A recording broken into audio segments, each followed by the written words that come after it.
Hello दोस्तों, इसके पाठशाला में आप सभी का स्वागत है। तो आज हम सीखेंगे दोस्तों लाभ हानि के अंतर्गत ही प्रतिशत निकालना। क्योंकि दोस्तों डेली लाइफ में हम कुछ खरीदते हैं, कुछ बेचते हैं, तो किसी में फायदा होता है, किसी में नुकसान भी होता है। तो इस तरह से हम फायदे और नुकसान को, कितना प्रतिशत का फायदा हुआ, कितना प्रतिशत का नुकसान हुआ, इस टाइप से हम प्रतिशत में कैलकुलेट करते हैं, ताकि हमको एग्जैक्ट पता चल पाए कि हमको फायदा कितना हुआ, अगर हुआ तो ज़्यादा फायदा हुआ, और अगर नुकसान हुआ तो कितना नुकसान हुआ। ये सब हमको जानने में मदद मिलती है। जैसे कि यहाँ पे देखिए, एक किसान जो है 5,000 रुपए की एक साइकिल खरीदता है और उसे 4,500 रुपए में बेच देता है, तो उसको कितने प्रतिशत का हानि हुआ। तो यहाँ पे अगर क्वेश्चन को देखेंगे दोस्तों, तो किसान कितने रुपए का खरीद रहा है साइकिल, 5,000 रुपए का, और उसको बेच कितने रहा है दोस्तों, 4,500 रुपए का। तो हम लोग को स्पष्ट दिख रहा है दोस्तों कि 5,000 का खरीदा और 4,500 में बेच दिया, मतलब कि 500 रुपए का घाटा हो रहा है। तो 500 रुपए का उसको नुकसान हो रहा है या हानि हो रहा है। ये 500 रुपए का जो हानि है दोस्तों, ये दिखने में तो काफी छोटा लग रहा है कि भाई चलो 500 रुपए का हानि हुआ है, लेकिन मान के चलो अगर प्रतिशत में निकालेंगे तो हो सकता है 20% का हानि दिखाए। तो 20% का हानि मतलब समझ रहे हैं, बहुत बड़ा हानि है ये। 10%, 5% इस टाइप का हानि हमको समझ में आता है, लेकिन अगर 20% का हानि हो रहा है तो वो बहुत बड़ी दिक्कत की बात है। तो हम लोग यहाँ पे देखेंगे तो अमाउंट में केवल 500 रुपए का हानि दिखा रहे हैं दोस्तों, लेकिन अगर हम परसेंट में देखेंगे तो वो ज्यादा 20%, 25% भी हो सकता है। इसलिए ना प्रतिशत का महत्व बहुत इंपॉर्टेंट है। प्रतिशत में हम लोग को एग्जैक्ट पता चलता है कि हमको ज्यादा हुआ लॉस या कम हुआ लॉस। तो चलिए इस टाइप का जो लाभ हानि वाला जो प्रतिशत निकालते हैं उसको हम आज इस वीडियो में देखेंगे। और वीडियो बहुत इंफॉर्मेटिव होने वाला है दोस्तों, तो वीडियो में अंत तक बने रहें। और अगर चैनल में नए हैं दोस्तों, तो चैनल को सब्सक्राइब कर लीजिए। तो चलिए स्टार्ट करते हैं। तो यहाँ पे क्या बोल रहा है, एक किसान जो है 5,000 रुपए का एक साइकिल खरीदता है और 4,500 में बेच देता है। ठीक है, तो उसको कितने प्रतिशत का हानि हुआ। तो यहाँ पे देखिए 5,000 रुपए का खरीदा वो, ठीक है, तो इसको हम लोग क्रय मूल्य मानते हैं दोस्तों, क्रय मूल्य। ठीक है, ये क्रय मूल्य कॉस्ट प्राइस है, और ये इसको बोलते हैं दोस्तों विक्रय मूल्य। जो बेच रहा है उसको बोलते हैं विक्रय मूल्य, ये सेलिंग प्राइस है। ठीक है, अब इसमें लाभ या हानि हुआ उसको अंतर देख लेते हैं। 5,000 रुपए का खरीदा वो और 4,500 रुपए का बेच दिया।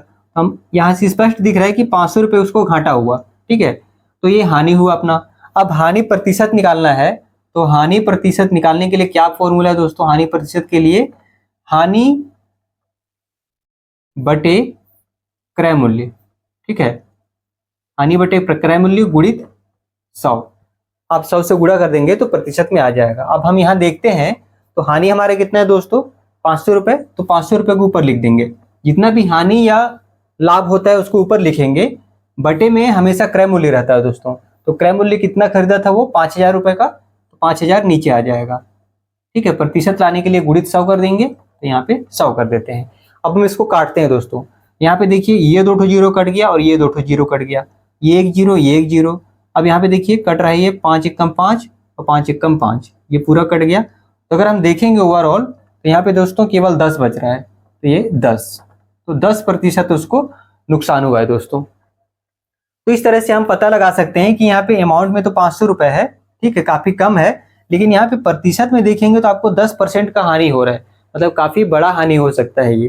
ठीक है, तो चलिए एक और क्वेश्चन इसी टाइप का देख लेते हैं दोस्तों, ताकि आपको और भी ज्यादा क्लियर हो जाए।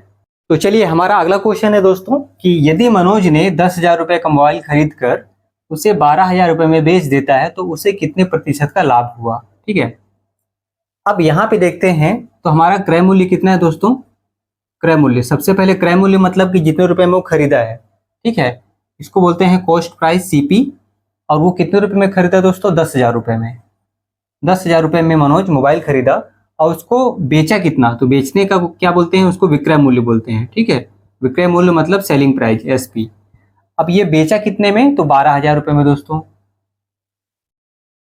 तो मनोज ने क्या किया कि 10,000 रुपए का मोबाइल खरीदा और उसको 12,000 रुपए में बेच दिया। तो सबसे पहले हम लोग इसमें देखेंगे दोस्तों कि लाभ हुआ कि हानि हुआ। तो यहाँ सिंपल सा दिख रहा है कि लाभ हुआ है, क्योंकि 10,000 का खरीदा है, 12,000 का बेच दे रहा है।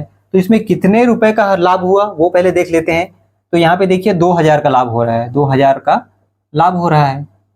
अब यहाँ पे लाभ प्रतिशत निकालना चाहेंगे तो क्या करेंगे, लाभ प्रतिशत बराबर क्या होता है दोस्तों, लाभ, जितने का लाभ हुआ बटे क्रय मूल्य। ठीक है, क्रय मूल्य हमेशा नीचे रहता है। मैं बताया था कि लाभ होता है या हानि होता है उसको ऊपर लिखेंगे। ठीक है, उसके बाद में बटे में करके क्रय मूल्य लिखेंगे, गुणित 100 कर देंगे। अब इसको हम लोग सॉल्व कर लेते हैं। चलिए, लाभ कितना हो दोस्तों, 2,000 का, ठीक है, बटे ये क्रय मूल्य कितना है, तो क्रय मूल्य अपना ये वाला है दोस्तों, ठीक है, 10,000 रुपये। तो 10,000 रुपये गुणित 100। अब इसको काट देते हैं। देखिए यहाँ से 2 जीरो कट गया दोस्तों, और यहाँ से 2 जीरो कट गया, और यहाँ से भी 2 जीरो कटा, यहाँ से भी 2 जीरो कटा। तो अगर हम देखेंगे दोस्तों तो यहाँ ऊपर केवल 20 बच रहा है, तो 20%, ठीक है। मतलब कि मनोज को कितने प्रतिशत का फायदा हुआ, तो 20% का फायदा हुआ। तो इस तरह से आप जो भी खरीदते या बेचते हैं उसमें लाभ होता है या हानि होता है, उसको आप प्रतिशत के रूप में निकाल करके आप एग्जैक्ट पता कर सकते हैं कि मेरे को कितने प्रतिशत का फायदा हुआ या कितने प्रतिशत का हानि हुआ।